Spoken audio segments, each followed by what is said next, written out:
दोस्तों, फिल्म की कहानी शुरू होती है अफ्रीका के रेगिस्तान से, जहां पर एक रिसर्च टीम के 3 लोग पॉल, क्लाइव और हार्वी कुछ ढूंढने आए थे। असल में ये लोग एक माइनिंग कंपनी के वर्कर्स थे। इनका काम था रेगिस्तान में कीमती चीजों का पता लगाना।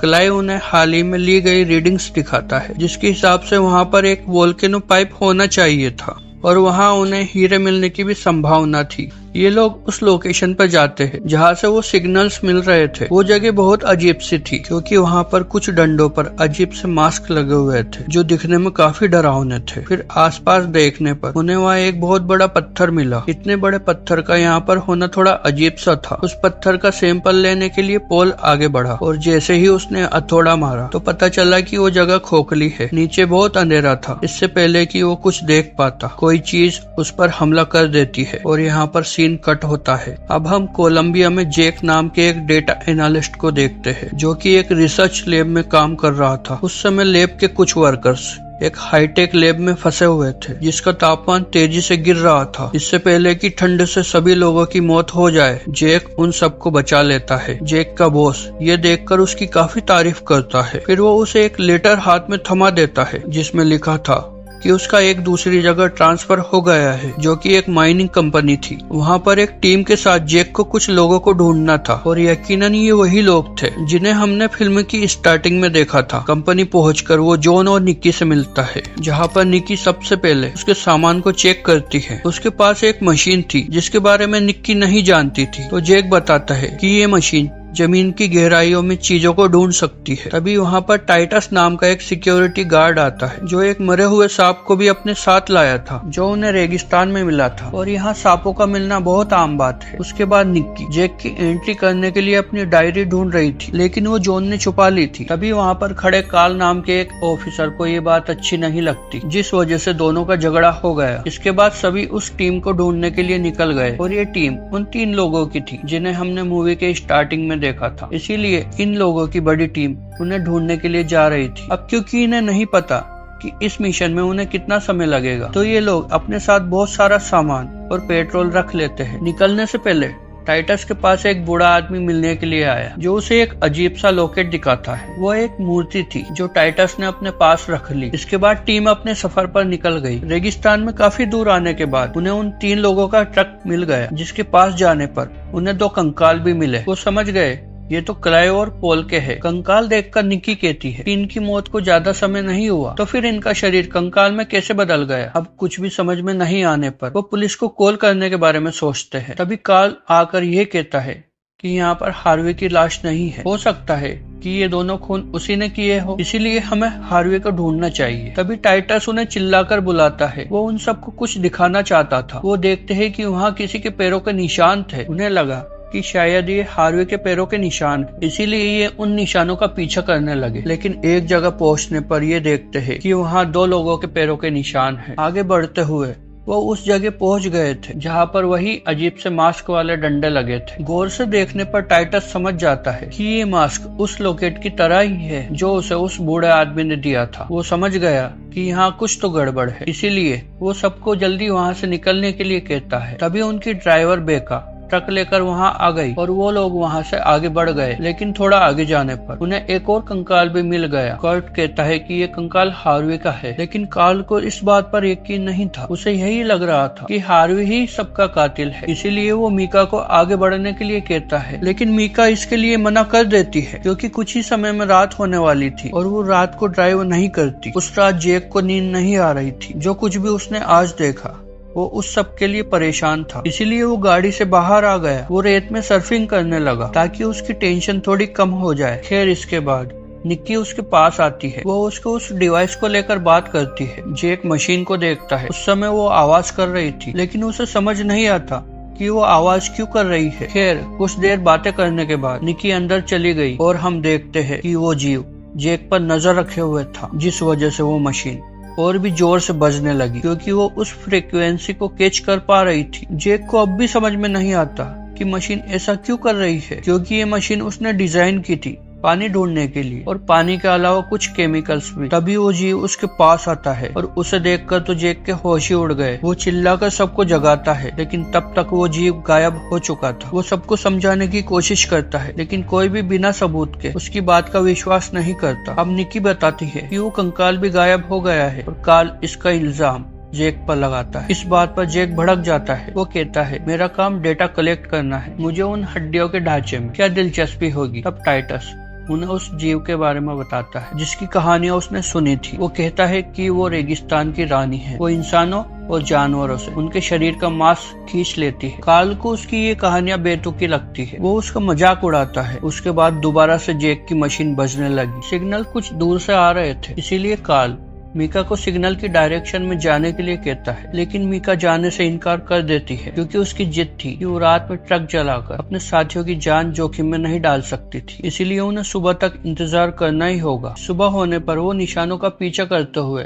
आगे बढ़ते हैं। तभी कर्ट को कुछ दूरी पर वो जीव दिख गया। कार्ल ने भी उसे देख लिया था, इसलिए वो जल्दी से उस पर गोली चलाता है, जिससे उस जीव का पूरा शरीर बिखर जाता है। कार्ल बाकी सबको बताता है कि उसने उस जीव को मार दिया। वो सब भाग के उस जगह पे जाते हैं, लेकिन वहाँ पर कोई लाश नहीं थी। ये देखकर वो सभी हैरान थे। उन्हें वहाँ पर वो कंकाल भी मिलता है जो ट्रक के पास से चोरी हुआ था। इसका मतलब उसे उस जीव ने ही उठाया था। अब कर्ट वो हड्डियां उठाकर उस ट्रक में रख देता है। इसी दौरान जैक टाइटस से पूछता है कि वो उस जीव के बारे में और क्या जानता है। तो टाइटस उसे बताता है कि वो यहाँ पर पहली बार नहीं आया। काफी समय पहले वो अपने एक साथी के साथ यहाँ आया था, लेकिन उसका वो साथी अचानक से कहीं गायब हो गया। काफी ढूंढने पर उसे अपने दोस्त की सिर्फ हड्डियां ही मिली। शायद यही वजह है कि टाइटस दोबारा से यहाँ पर आया है, ताकि वो अपने दोस्त की मौत का बदला ले सके। अब वो सभी निकलने के लिए तैयार थे, लेकिन तभी ट्रक से एक चिंगारी निकलती है। ट्रक को आग न लग जाए इसलिए सभी ट्रक से बाहर निकल गए और मीका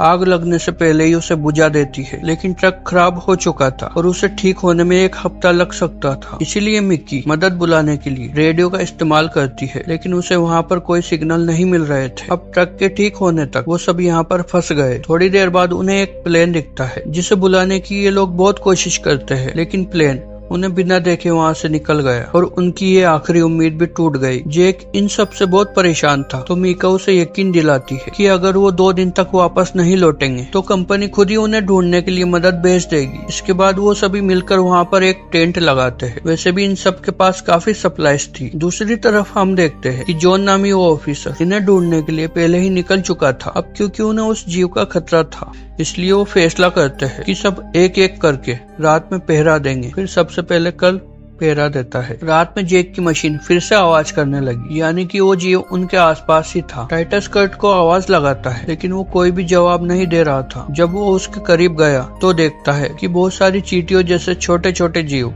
उसके शरीर को खा रहे हैं। ये देखकर टाइटस के होश उड़ गए और वो चिल्लाकर बाकी सबको बुलाता है। इस बीच वो चींटियां टाइटस के हाथ पर भी चढ़ गई थी। तभी कार्ल आकर उन पर बंदूक चलाता है, लेकिन गोलियों का उस जीव पर कोई असर नहीं हो रहा था। वो सभी बचकर ट्रक में चढ़ जाते हैं। तब कार्ल उसे जलाने के लिए उस पर पेट्रोल फेंकने लगा। जैसे ही उसने लाइटर जलाया तो मीका उसे रोक देती है, क्योंकि इससे उनके ट्रक में भी आग लग सकती थी और धमाके से सब मर सकते थे। वो दोनों बहस कर रहे थे कि तभी वो दोनों देखते हैं कि वो चींटियां पेट्रोल की वजह से दूर जा रही थी। शायद यही इनकी कमजोरी थी। टाइटस बच तो गया, लेकिन उसकी हालत बहुत खराब थी। तभी जैक की मशीन दोबारा आवाज करने लगी। वो देखता है कि वो जीव बिल्कुल उसके सामने था। वो उस पर हमला करने ही वाला था, लेकिन तभी कार्ल उस पर शूट कर देता है। वैसे ये हड्डियों का बना एक अजीब सा जीव लग तो रहा था, पर असलियत में ये हड्डियां इंसानों की ही थी और ये जीव चींटियों की तरह है जो इन हड्डियों का इस्तेमाल करता है जिससे इसे एक शरीर मिल सके। गोली चलने के बाद ये जीव वहाँ से जाने लगा, लेकिन कार्ल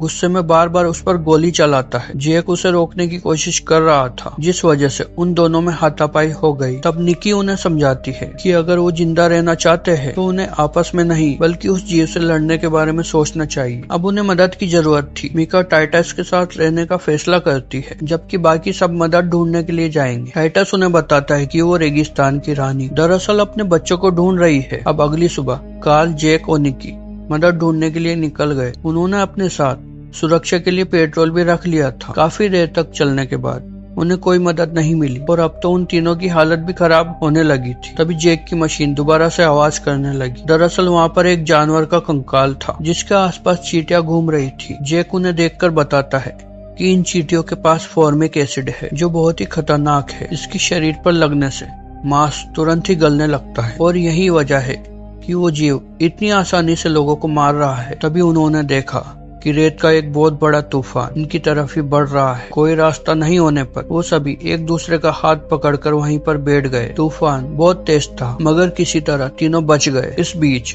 जैक की मशीन टूट जाती है और इनके गैलन से काफी सारा ऑयल भी गिर गया। अब वो लोग आगे बढ़ते हैं और कुछ ही समय में रात हो गई तो इन तीनों ने एक जगह रुकने का फैसला किया। वो तीनों एक ही पेड़ के पास बैठकर आसपास ऑयल का घेरा बना लेते हैं ताकि वो सुरक्षित रहे। कुछ ही देर बाद वो जीव वहाँ भी पहुँच गया और उसके पास मीका का सर था, यानी कि उसने टाइटस और मीका को भी मार दिया है और इस समय वो उनके शरीर को इस्तेमाल कर रहा है। वो जीव इन्हें भी मारने के लिए आगे बढ़ता है लेकिन ऑयल की वजह से वो कुछ भी नहीं कर पाता, इसीलिए वो वहाँ से चला गया। अब अगली सुबह इन तीनों को रेडियो की आवाज आती है जिसका पीछा करते हुए ये तीनों एक ट्रक के पास पहुंच गए जो दरअसल पॉल का था। उन्हें पास ही वो पत्थर भी मिल गया जहां पर पॉल मारा गया था। जैक उस पत्थर के अंदर जाता है। वो देखते हैं कि ये जगह उस जीव का घर है। ये चींटियों जैसा जीव बहुत पुराना है, लाखों साल पुराना, और असल में ये इसका ठिकाना था। पर चूंकि अब ये तबाह हो चुका है इसलिए वो अब एक नए घर की तलाश करेगा। उन्हें ढूंढते हुए जॉन भी वहाँ पर पहुंच गया था लेकिन वहाँ पर पड़ी लाशों को देखकर वो उन तीनों पर ही बंदूक तान देता है क्योंकि उसे शक था कि उन्होंने बाकी सबके साथ कुछ किया होगा। वो तीनों उस जीव के बारे में बताने की कोशिश करते हैं लेकिन जॉन को लग रहा था कि इन्हें शायद हीरे मिल गए हैं और हीरो की लालच में इन्होंने बाकी सबको मार दिया है। इसीलिए जॉन उन तीनों को हथकड़ी लगाकर वापस बेस के लिए निकल जाता है लेकिन रास्ते में काल उस पर हमला करके उसको बेहोश कर देता है, जिसके बाद वो लोग उसे बांध देते हैं। उन्होंने फैसला कर लिया था कि वो लोग उस जीव को मारकर ही रहेंगे। जैक बताता है कि वो शायद अपने जैसे और जीव बना रहा है। तब निकी को याद आता है कि पास ही में बंद पड़ी एक खदान है, हो सकता है कि वो जीव वहाँ पर अपनी कॉलोनी बना रहा हो। इसीलिए वो लोग उस माइन तक पहुँच गए। वो लोग जॉन को ही ट्रक में छोड़कर अंदर चले गए। ट्रक में नाइट्रोग्लिसरीन का एक बॉक्स भी था जिसे कार्ल ने अपने पास रख लिया था। अंदर बहुत अंधेरा था इसीलिए जैक एक जनरेटर को ठीक करके वहाँ पर रोशनी करता है। इसी दरमियान वो जीव भी वहाँ पर पहुँच गया। कार्ल ने उसे देख लिया। वो अकेले ही उसे मारने के लिए आगे जाता है। जैक और निकी उसे अकेले जाने से मना कर रहे थे। वो जीव कार्ल पर लोहे का एक रोड गिरा देता है जिसके नीचे कार्ल फंस जाता है। जीव उसे मारने ही वाला था लेकिन जैक बंदूक चलाकर उस जीव का ध्यान अपनी तरफ खींचता है। जैक भागकर एक गड्ढे के पास गया और मौका देखकर उस जीव को गड्ढे में फेंक देता है। उधर निकी ने कार्ल को बचा लिया था। उन्हें लगता है कि उन्होंने जीव को मार दिया है लेकिन तभी वो जीव कार्ल का पैर पकड़कर उसे नीचे खींचने लगा। निकी और जैक उसे बचाने की बहुत कोशिश करते हैं लेकिन कार्ल अपने जेब में पड़ा नाइट्रोग्लिसरीन निकालकर खुद ही गड्ढे में कूद जाता है जिस वजह से वहाँ एक केमिकल ब्लास्ट होता है। तभी उनकी नजर एक कोकून जैसी चीज पर पड़ती है जिसे देखकर जैक कहता है कि शायद ये उस जीव का दिमाग है। अगर वो इसे नष्ट कर दे तो शायद वो जीव भी मारा जा सकता है। इसीलिए वो लोग ऐसा ही करते हैं। जैक उस कोकून में एक चाकू मारता है जिस वजह से उसने सांस लेना बंद कर दिया लेकिन ऐसा करने से वो माइन भी टूटने लगी। वो दोनों किसी तरह खुद को बचाकर वहाँ से निकल गए। बाहर आकर वो देखते हैं कि जॉन भी मर चुका है। फिल्म के आखिरी सीन में हम जैक और निकी को देखते हैं। जैक अपनी रिसर्च के लिए कुछ दिन वहीं पर रुकने वाला था जबकि निकी को लेने एक टैक्सी आई थी जिसमें उसने अपना कुछ सामान भी रखवाया था। वो जैक को गुड बाय कहकर वहाँ से निकल जाती है लेकिन हमें दिखाया जाता है कि उस जीव का दिमाग निकी के बैग में था जो दोबारा से सांस लेने लगा है और शायद ये जीव कई और अपना बसेरा बना लेगा। इसी के साथ इस मूवी का यहीं पर अंत होता है। तो अगर दोस्तों ये कहानी आपको अच्छी लगी, ये एक्सप्लेनेशन अच्छी लगी तो इस वीडियो को एक लाइक करें और इस चैनल को सब्सक्राइब करें। मिलते हैं किसी और दिन एक नई वीडियो में। तब तक के लिए टिल देन बाय बाय।